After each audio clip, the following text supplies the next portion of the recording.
Hey YouTube, Seeking here. I got a new deck tech to do. It's actually for a casual deck, and it's for multiplayer.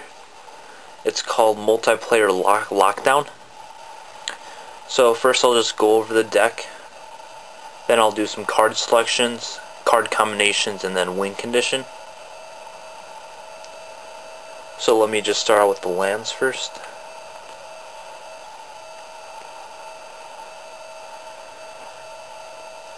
We have a Orzhov Guildgate,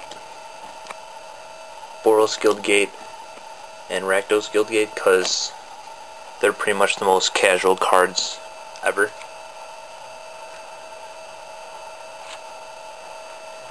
Next up we have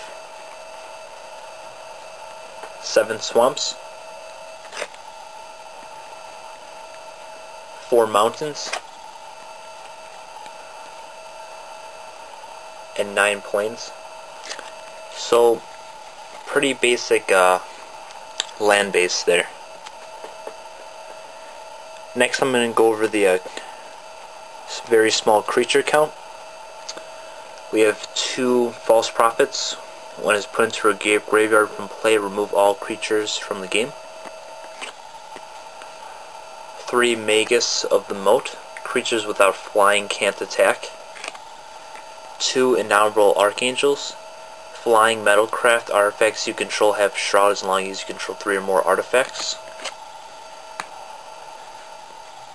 Next I'm going to go over some spells. Play set of Hymn to Torok. Target player discards 2 cards at random from his or her hand. Gravity Sphere. All creatures lose flying ability. 3 Mana Barbs. Whenever a player taps a land for mana, Mana Barbs deals 1 damage to that player. 2 Pyrohemia. At end of turn, if no creatures are in play, sacrifice Pyrohemia, and red deals 1 damage to each creature and each player. And 2 Tainted Aether. Whenever a creature comes into play, its controller sacrifices a creature or land. Really awesome card. And most importantly, the artifacts. 2 Zern Orbs, 0. Sacrifice a land to gain 2 life. 2 Voltaic Key, 1 tap, untap target artifact. Play set of Winter Orb. A player may not untap more than 1 land during the untap phase of each of his or her turns. 2 Static Orbs. If it's untapped, players cannot untap more than 2 permanents during their untap steps. 2 Trinispheres. As long as it's untapped, each spell that would cost less than 3 mana to play costs 3 mana to play. 2 Chromatic Lanterns. Lands you control have tap, add 1 mana of any color to your pool. Tap, add 1 mana of any color to your pool. And best card of the deck would be 4 Ensnaring Bridge. Creatures with power greater than the number of cards in your hand can't attack.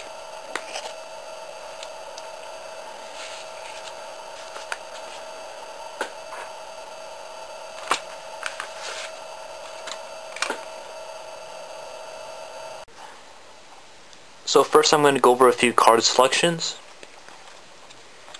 I chose Voltaic Key because there's a few orbs in my deck that require it to be untapped for it to do its effect, so if they tap it down in any way, that's really not good for me, so need something to untap my few artifacts. The reason I chose Chromatic Lantern was to go with Pyrohemia.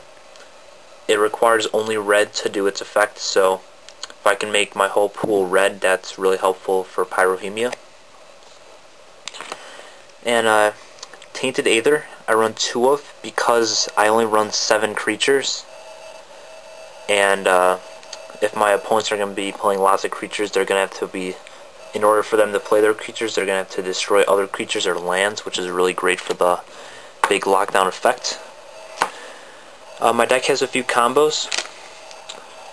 For example, Hymn to Torok and Ensnaring Bridge. If I have both these in my opening hand, of course I'm going to Hymn to Torok myself to make the lockdown of the bridge even greater.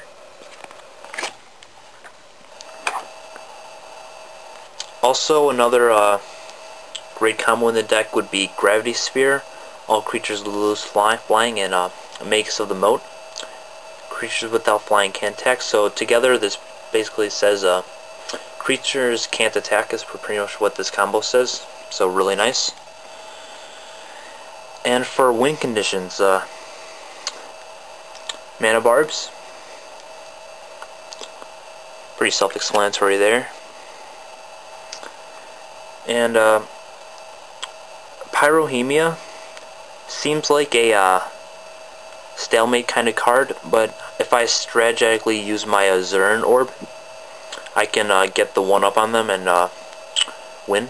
So another card I'm considering putting in here is Worldfire, which I'll put a scan in right now.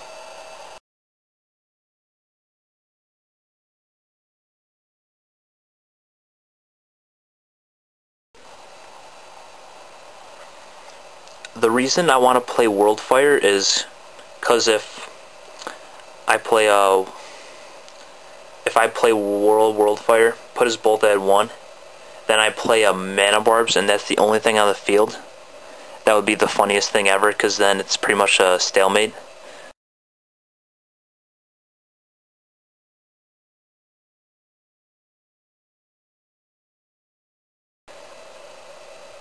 So yeah, that's my lockdown deck. Let me know what you think of it in the comments below.